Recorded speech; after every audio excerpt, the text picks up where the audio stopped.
Meninjau kesiapan lokasi Pekan Nasional Kota Tani Nelayan Andalan, Penas KTNA ke-15 di kelompok perikanan anak nelayan, Gampong Jawa, Banda Aceh pagi tadi.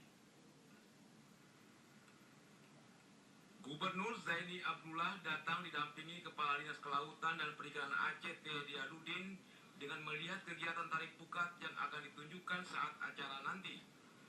Dia juga sempat menarik pukat bersama nelayan dan memerintahkan agar ada balai nelayan untuk berteduh. Dengan tenggang waktu yang tersisa 2 bulan lagi, Zaini Abdullah minta semua persiapan terus dibenahi sehingga tamu dari 10 negara Asia, termasuk Turki dan Amerika Serikat, dapat melihat hasil tangkapan nelayan tradisional. Walaupun hari ini kurang hasil tangkapan ikan, tapi harus ditingkatkan kerja keras dan proaktif.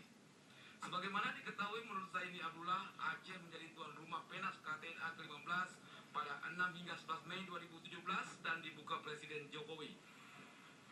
Suatu promosi kepada pemerintah Aceh untuk kita membuat sesuatu, memperkirakan sesuatu yang untuk segera bisa capaian hasil untuk peningkatan ekonomi masyarakat.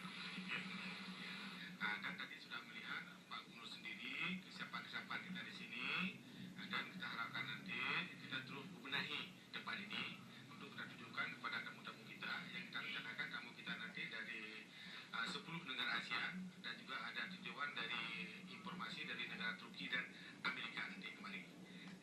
Dan nanti hasil tangkapan dari pukat darat kita sajikan kepada tamu kita untuk melihat bagaimana rasanya ikan-ikan segar yang ada di pantai Aceh ini yang kondisi alamnya masih alami, tidak ada pencemaran.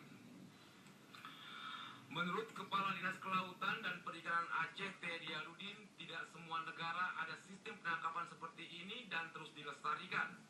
Penas KTNA ke-15 diharapkan dapat mendorong peningkatan ekonomi masyarakat nelayan di jalan pinggir pantai Gampong Jawa, Kecamatan Kutaraja, Banda Aceh ini. Tim Liputan TVRI melaporkan.